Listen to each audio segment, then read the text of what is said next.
सत्साहेब भक्तों, सभी को राम राम। आज मेरा प्रसंग है कि हम अपने गुरु संत रामपाल जी महाराज को भगवान क्यों कहते हैं। भगवान कहने से हो सकता है बहुत लोगों का आपत्ति भी होगा कि भाई एक संत को भगवान का दर्जा दे रहा है ये सब। तो भाई आप लोग को बता देते हैं कि जो सच्चा संत होता है ना, उनका दर्जा भगवान से भी ऊंचा होता है। हम तो भगवान ही कह रहे हैं। खुद भगवान ने बोले हैं गीता में कि जो सज्जन हमको ध्याते हैं सच्चे हृदय से, हम उनमें हैं और वो मुझ में है। अर्थात उसमें और मुझ में कोई अंतर नहीं है।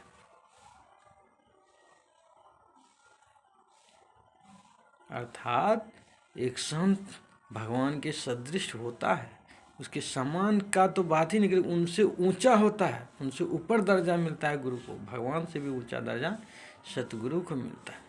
हाँ, रह गया बात हमारे गुरु जी का, तो हमारे गुरु जी सच्चा संत है, इसमें कोई दो मत नहीं। हाँ, आप लोग को ये लगता है कि इनमें कोई गुण अवगुण है, तो अब दुनिया में जो भी संत आपको दिखाई देता किसी भी धर्म का, उनका और मेरे गुरु जी के तुलना किसी भी वीडियो क्लिप से आप कर सकते हैं। आपको उनका फर्क दोनों में अपने आप पता चल जाएगा। ऐसे भी हमारे गुरु जी का तो बात ही मत कीजिए, क्योंकि हमारे गुरु जी खुद मालिक के अवतार है। क्योंकि हमारे साहब कबीर साहब ने अपने भविष्यवाणी में कह दिए थे, उसी समय जिस समय साहब आए हुए थे, कबीर सागर में वर्णन कर दिए हैं कि चौथा युग कलयुग देखूंगा, अपना अंश संत भेजूंगा।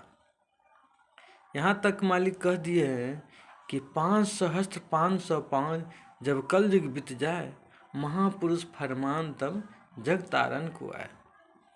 अर्थात कबीर साहब बोल दिए हैं कि जब कलयुग 5505 ईस्वी बीतेगा, तब हमारा जो फरमान है, अर्थात मेरा संत उस समय जग को तारने के लिए इस धरा पर जाएंगे, उनको हम ही भेजेंगे। उसको मेरे समान ही मानना, ये भूल मत कर देना कि वो एक संत है, उसमें और मुझ में कोई अंतर नहीं। ये हमारे साहब ने कह रखे, तब फिर हम अज्ञानी ही होंगे जो हम अपने गुरु जी को परमात्मा न माने। क्योंकि परमात्मा का ही खुद वचन है कि उनको मेरा अंश ही समझना, मुझे ही समझना। तब फिर हम उनमें दूसरा गुरु और परमात्मा का भेद क्यों समझे? ये तो मेरा मालिक का आदेश का अवहेलना होगा। सत्साहेब।